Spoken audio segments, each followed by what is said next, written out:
Hello, this is Rafa. Welcome to another page in my homesteading diary.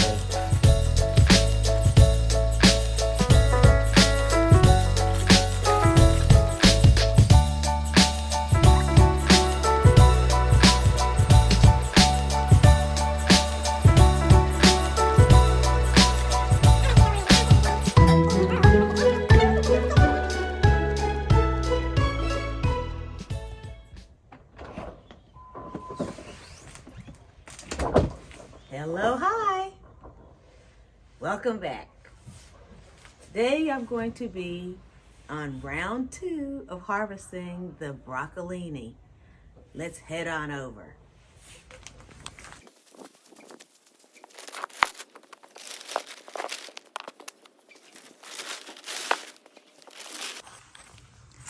So, I'll insert on here how many weeks it's been since I did the first harvest. As you can see, these are starting to bloom, and it's been so hard finding seeds for these, and I'll tell you why in a minute. But I was gonna let these go to seed and save them so that I could plant them next year since the seeds are so hard to find. But that's not going to work. The second part of this video, I'll explain to you why I cannot harvest seeds from these broccolinis. But I think I'm just going to cut these shoots off, have them for dinner, and then we'll see if I get around 3. I gotta say, although these are tall, they're pretty spindly and thin. Definitely not like the first center ones that I harvested. And I wonder if that's always the case, or does it have something to do with the soil or the conditions? Anyways, they're a lot thinner than the original ones were. I'm leaving the leaves this time. I'll probably come back later and harvest them and prepare them like you would cabbage or spinach, or maybe I'll just chop them up finely and put them in a salad.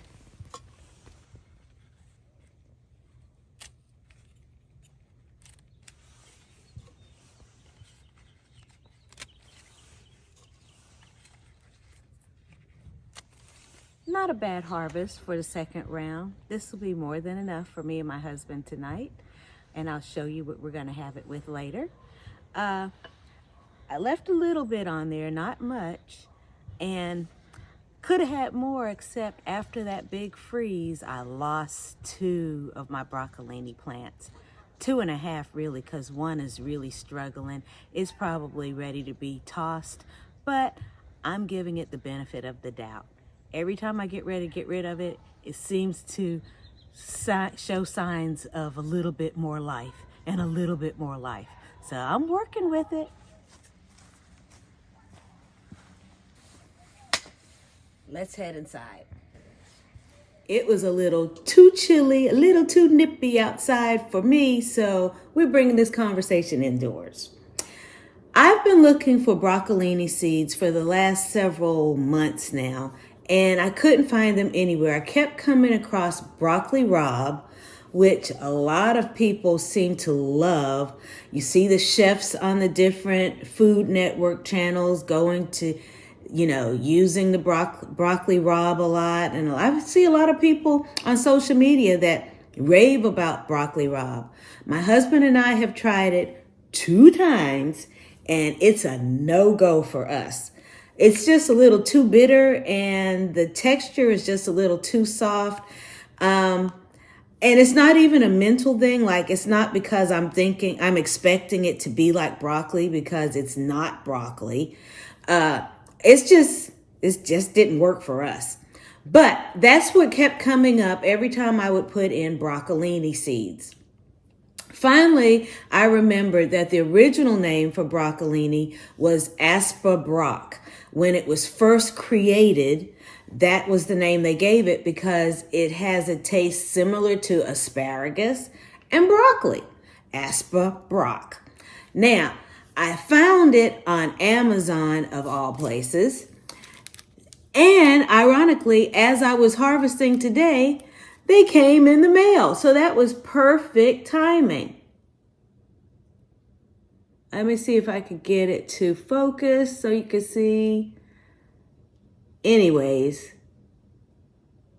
you get the idea. I could not harvest the seeds from what I have outside because there's a good chance those seeds would not produce what I like to eat. It's not going to produce what I harvested today. Which brings me to the subject of this video.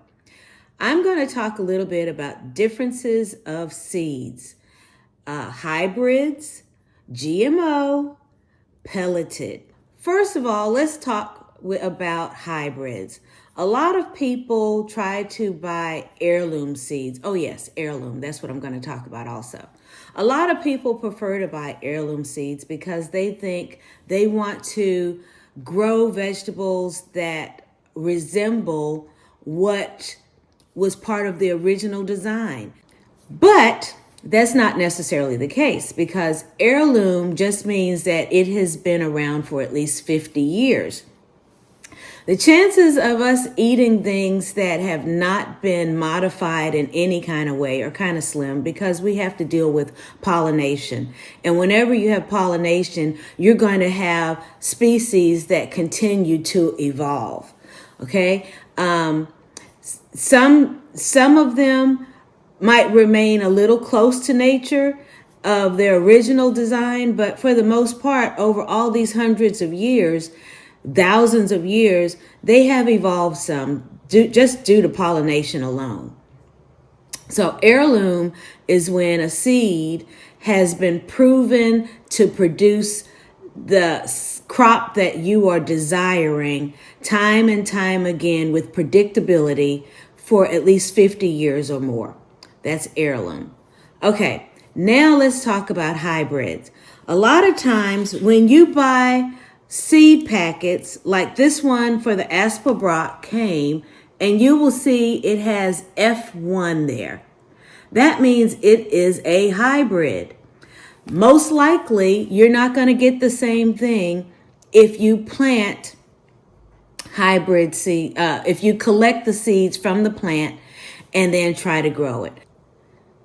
So what it means is you have two plants with desired characteristics, and you're hoping that you can combine those two characteristics to create the most pleasant, viable vegetable or crop that you can. It might be you like that this one is disease resistant. It might be that you like that this one has a short time to mature. You might like that this one is more heat tolerant or germinates faster. Whatever those characteristics are, you're combining the pollen from two different plants and hoping to produce a more desirable plant. Now, there's nothing wrong with that because you're just helping out nature. I mean, technically, you can have the little pollinator, bees or flies or whatever. You can have them go transferring pollen from one plant to another plant, and that's going to change the makeup of that plant naturally.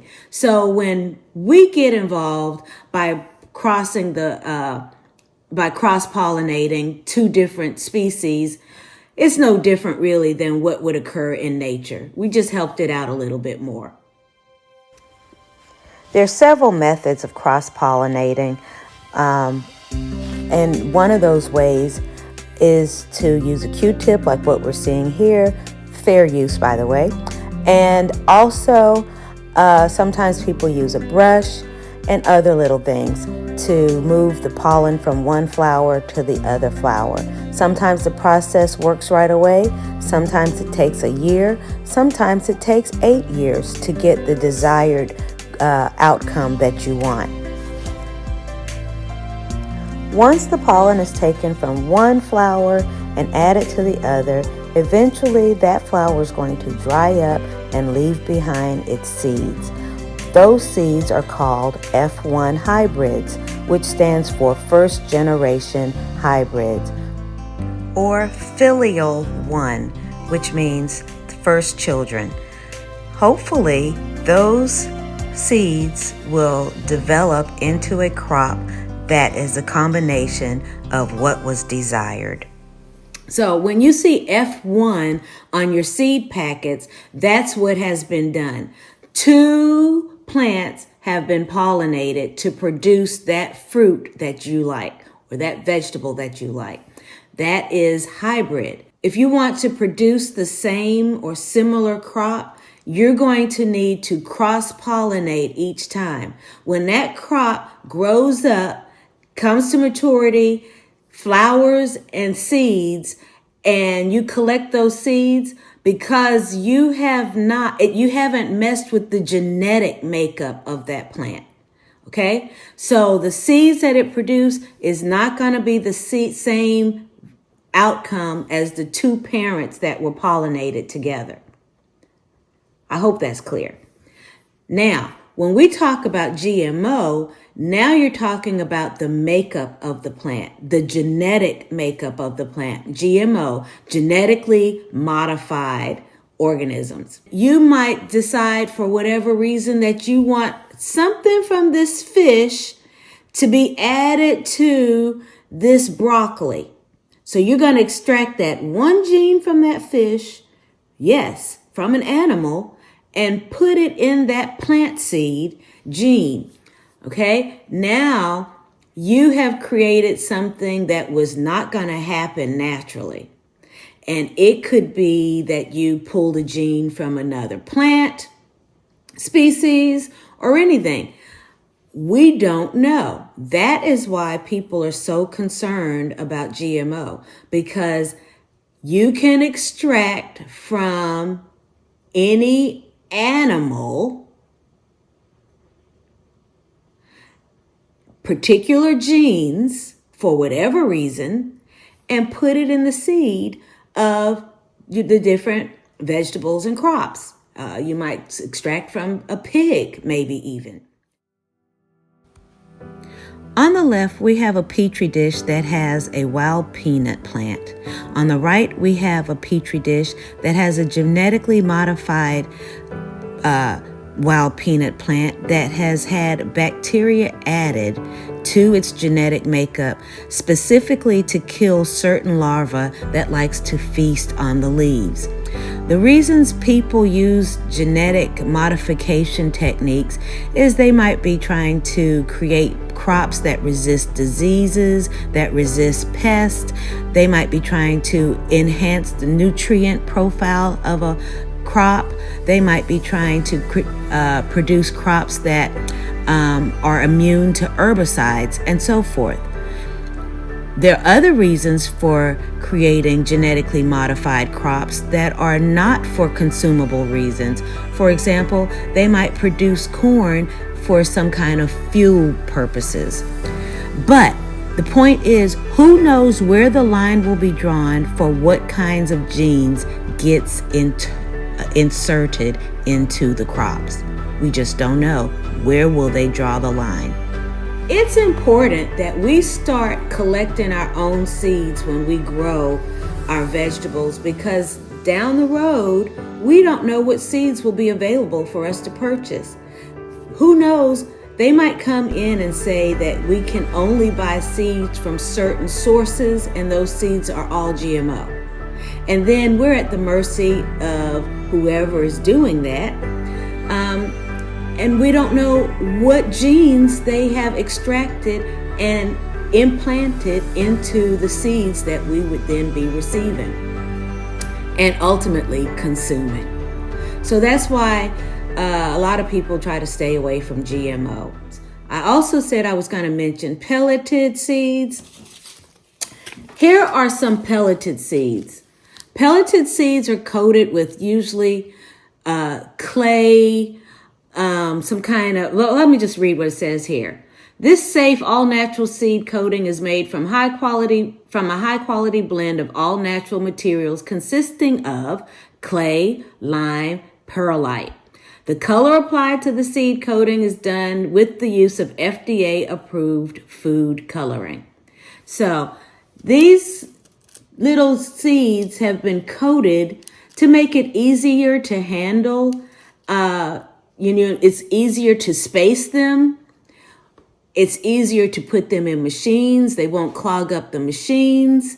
And if you drop them, it's easier to locate them. Pretty snazzy. The shell disintegrates easily when you apply the water to it. And it supposedly has more consistent germination rates and faster germination. So I haven't planted these yet. We'll see. But these are pelleted. All of them are not red like this. But this is the gist of them. It's a seed that's been coated for easier handling. Well, I hope I haven't confused you. Hopefully what I said was clear enough.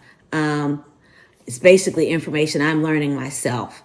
So if you have anything to add pertaining to GMOs, F1 hybrids, pelleted seeds, or heirlooms, leave it down in the comment section and enlighten all of us.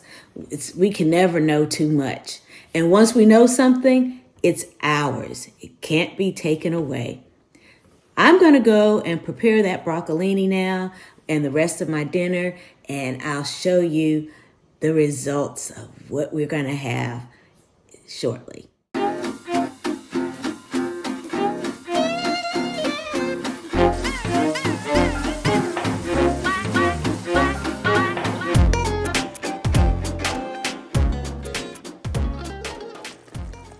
I also added about half a teaspoon, about a half a teaspoon of red pepper flakes and 3 bay leaves. I saw this recipe on Instagram. Lots of people in the comment section complaining about the fact that there's ketchup in it, which kind of threw me off a little bit because isn't ketchup basically just pureed tomato? So I don't know. I think people sometimes have a hard time repurposing things. But it looked intriguing to me, and I'll let you know if it turns out good or not. It's not the way I normally make spaghetti, but we'll see how it goes. Although this seems like a little bit of a boil going on here, we're gonna let it simmer. I just turned the temperature down. We're gonna let it simmer for about 20 or 30 minutes, maybe even longer.